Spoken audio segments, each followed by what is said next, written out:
Hello viewers, आप सभी का स्वागत है हमारे यूट्यूब चैनल ज़ीरो एफआईआर में।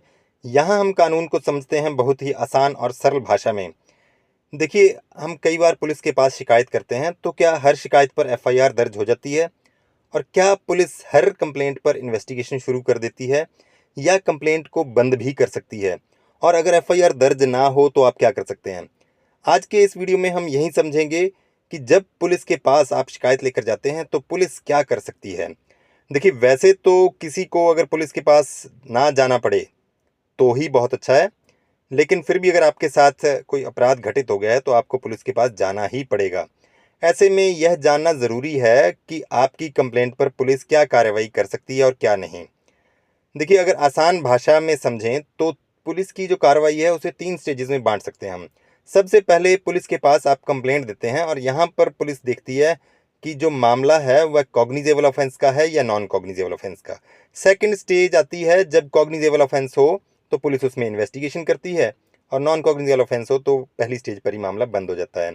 अब थर्ड स्टेज आती है कि इन्वेस्टिगेशन कंप्लीट हो गई है और पुलिस को सबूत मिल जाते हैं, तो पुलिस चालान बनाकर कोर्ट में पेश कर देती है अपराधियों के खिलाफ। और अगर सबूत पर्याप्त नहीं है तो पुलिस उसमें कैंसलेशन रिपोर्ट बना सकती है या अनट्रेस्ड रिपोर्ट भी बना सकती है। तो आज हम बात करेंगे केवल पहली स्टेज के बारे में, यानी पुलिस के पास जब कंप्लेंट आती है तो पुलिस सबसे पहले क्या करती है। देखिए, पुलिस सबसे पहले ये देखेगी कि मामला कॉग्निजेबल है या नॉन कॉग्निजेबल। कॉग्निजेबल ऑफेंस देखिए वो होता है जिसमें पुलिस एफआईआर दर्ज कर सकती है और विदाउट वारंट अरेस्ट भी कर सकती है। जैसे मर्डर, रॉबरी, रेप वगैरह जो सीरियस ऑफेंसेस हैं। और नॉन कॉग्निजेबल ऑफेंसेस में पुलिस डायरेक्ट एफआईआर दर्ज नहीं कर सकती और मैजिस्ट्रेट की परमिशन के बिना जांच भी नहीं कर सकती। इसमें मामूली गाली गलौच वगैरह इस तरह के मामले आते हैं। तो ये कहाँ से पता लगेगा आपको कि कॉग्निजेबल ऑफेंस है या नॉन कॉग्निजेबल जो आपके साथ अपराध हुआ है?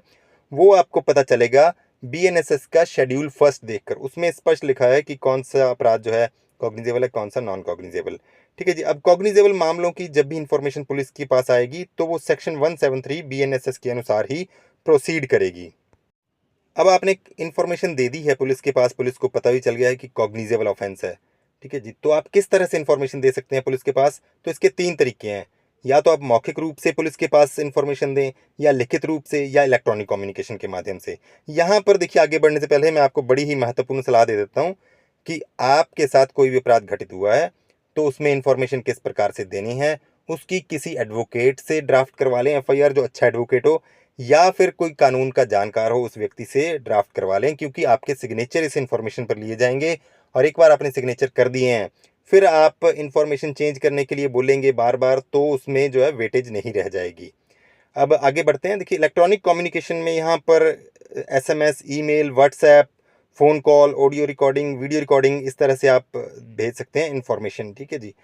और अगर आपने यहाँ दी है मौखिक रूप में इंफॉर्मेशन, तो पुलिस उसको जो है रेड्यूस करेगी राइटिंग में, और आपको वो सारा जो भी लिखा जाएगा वो पढ़कर सुनाया जाएगा। और फिर अगर सही आप मानते हैं उस इंफॉर्मेशन को तो आपके उस पर सिग्नेचर ले लिए जाएंगे। और अगर आपने लिखित कंप्लेंट दी है उस पर भी आपके सिग्नेचर लेने ज़रूरी हैं। और अगर आपने इलेक्ट्रॉनिक कम्युनिकेशन के माध्यम से इंफॉर्मेशन दी है तो पुलिस उसको जो है जनरल डायरी या रोजनामचा जिसको कहते हैं आम भाषा में, उसमें दर्ज कर लेगी। और आपको इंटीमेट किया जाएगा कि 3 दिनों के अंदर आकर उस पर सिग्नेचर कर दें। और अगर आप 3 दिनों के अंदर सिग्नेचर नहीं करते हैं तो हो सकता है कि आपकी एफआईआर रजिस्टर ना हो। ठीक है जी। और अगर मामला बहुत गंभीर है, आप सिग्नेचर करने भी नहीं गए, और आपकी जो इलेक्ट्रॉनिक माध्यम से आपने इन्फॉर्मेशन दी है उसमें लगता है कि कोई मर्डर हुआ है, कोई रॉबरी हुई है, ठीक है जी, या किसी की लाइफ और लिबर्टी से कोई इमरजेंसी का मैटर है, तो पुलिस तुरंत स्पॉट पर जाकर भी फैक्ट्स वेरीफाई कर सकती है। और अगर पुलिस को लगता है कि ऐसा कोई मामला घटित हुआ है जो कि कॉग्निजेबल अपराध है, तो पुलिस वहाँ खुद भी कंप्लेनेंट बन जाती है ऐसे गंभीर मामलों में। ठीक है जी। अब देखते हैं कि क्या पुलिस प्रिलिमिनरी इंक्वायरी भी कर सकती है। अगर आपकी इन्फॉर्मेशन आपको पता है, आपके एडवोकेट ने बताया कि ये तो कॉग्निजेबल ऑफेंस है, तो बिल्कुल पुलिस को यहाँ पर बीएनएसएस में फर्स्ट टाइम ये राइट दिया गया है कि वो प्रिलिमिनरी इंक्वायरी कर सकते हैं। अगर पनिशमेंट 3 साल से 7 साल के बीच में है तो पुलिस यहाँ देखती है कि उनको प्राइमा फेसी नहीं लग रहा अगर कि ऑफेंस घटित हुआ है, तो पुलिस इसमें प्रिलिमिनरी इंक्वायरी करेगी। लेकिन प्रिलिमिनरी इंक्वायरी करने से पहले डीएसपी या उससे सीनियर ऑफिसर से रिटन में परमिशन लेनी पड़ेगी, और प्रिलिमिनरी इंक्वायरी 14 दिन के अंदर कंप्लीट करनी पड़ेगी। ठीक है जी।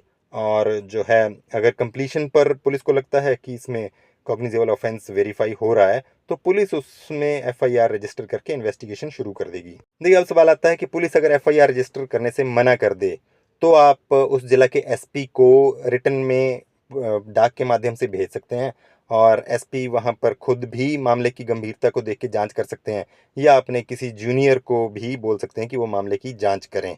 लेकिन अगर एसपी के लेवल पर भी कोई कार्रवाई नहीं होती तो आप मैजिस्ट्रेट को रिटन कंप्लेंट भेज सकते हैं कि इसमें जो है इन्वेस्टिगेशन के लिए पुलिस को आदेश किए जाएं। पुलिस जो है फिर जो भी मैजिस्ट्रेट को लगता है उचित, वो उस तरह से इन्वेस्टिगेशन या एफआईआर दर्ज करने के आदेश दे सकती है। अब यहाँ पर जो है इस सेक्शन में 13 में महिलाएं अगर, लेकिन महिलाओं से जुड़ा कोई अपराध है तो उसमें अलग से प्रोविजियो बताए गए हैं। देखिए, किसी महिला के साथ मान लीजिए rape, sexual assault, stalking, acid attack, outraging modesty, छेड़छाड़, इस तरह का कोई अपराध घटित हुआ है तो इसमें स्पष्ट लिखा गया है कि तो उस महिला की कंप्लेंट महिला पुलिस अधिकारी के द्वारा ही रिकॉर्ड की जाएगी। लेकिन ऐसा भी हो सकता है कि किसी थाना में कोई महिला पुलिस अधिकारी ना हो, ऐसे में किसी अन्य महिला अधिकारी के द्वारा रिकॉर्ड की जाएगी वो जानकारी जो भी होगी। ठीक है जी, और उस सारी जानकारी की जो है, सारी इन्फॉर्मेशन की वीडियो रिकॉर्डिंग भी होगी। अब यहाँ एक और केस हो सकता है कि मेंटली या फिजिकली डिसेबल्ड हो कोई महिला पीड़ित, चाहे वो टेम्परेरीली हो चाहे परमानेंटली डिसेबल्ड हो, तो उसके रेजिडेंस पर या उसकी किसी पसंद की जगह पर ही उसकी इन्फॉर्मेशन रिकॉर्ड की जाएगी, उसकी स्टेटमेंट रिकॉर्ड की जाएगी और उस पर फिर एफआईआर रजिस्टर होगी। और ऐसे मामलों में जो है, जब कोई पीड़िता फिजिकली मेंटली डिसेबल्ड है, इंटरप्रेटर या स्पेशल एजुकेटर की भी सहायता ली जाएगी। अब नेक्स्ट आता है कि नॉन कॉग्निजेबल ऑफेंसेस की अगर इन्फॉर्मेशन है तो क्या कार्रवाई होगी। नॉन कॉग्निजेबल ऑफेंस में सेक्शन 174 बीएनएसएस के अनुसार ही पुलिस कार्रवाई करेगी। ऐसे ऑफेंसेस में पुलिस एफआईआर रजिस्टर नहीं कर सकती और डायरेक्ट जो है रोज नामचा यानी जनरल डायरी में एंटर करती है आपकी इन्फॉर्मेशन, और कंप्लेनेंट को कहा जाता है कि आप मजिस्ट्रेट के पास चले जाएं, वहां अपनी कार्रवाई खुद करवाएं। ठीक है जी। और जो है मजिस्ट्रेट की परमिशन के बिना यहाँ पर पुलिस बिल्कुल भी कोई भी जांच नहीं कर सकती है। मजिस्ट्रेट परमिशन दे तो पुलिस यहाँ पर इन नॉन कॉग्निजेबल ऑफेंसेस में इन्वेस्टिगेशन कर सकती है, परंतु विदाउट वारंट यहाँ पर किसी को भी अरेस्ट नहीं कर सकती। अब एक सवाल आता है कि कई बार ऐसे अपराध होते हैं कि नॉन कॉग्निजेबल ऑफेंस और कॉग्निजेबल ऑफेंस, अक्सर ऐसा ही होता है कि ये दोनों ऑफेंस इकट्ठे ही घटित हुए हों, तो क्या होगा। तो देखिए, अगर कॉग्निजेबल ऑफेंस के साथ नॉन कॉग्निजेबल ऑफेंस भी घटित हुआ है तो भी वो कॉग्निजेबल ऑफेंस की जो इन्फॉर्मेशन है जिस तरह से, उसी तरह से ट्रीट की जाएगा, यानी कि एफआईआर रजिस्टर होगी, दोनों अपराध को उसी में क्लब किया जाएगा, दोनों अपराध जो हैं वो कॉग्निजेबल ऑफेंस ही बन जाते हैं। जैसे कि उदाहरण के लिए देखिए, किसी ने तेजधार हथियार से हमला किया और सिंपल हर्ट हुआ है उससे, तो वो कॉग्निजेबल ऑफेंस होगा, उसमें एफआईआर रजिस्टर होगी। और साथ में गाली गलौच भी किया था, गाली गलौच नॉन कॉग्निजेबल ऑफेंस है, तो ये दोनों ही क्लब रहेंगे और दोनों ही इन्फॉर्मेशन सेम ही एफआईआर में रिकॉर्ड की जाएगी और पुलिस के द्वारा कार्रवाई की जाएगी। उम्मीद है कि आज आपको ये जानकारी पसंद आई होगी। इसी तरह के वीडियोज़ को देखने के लिए लाइक करें, शेयर करें, सब्सक्राइब करें हमारे यूट्यूब चैनल 0FIR को। धन्यवाद।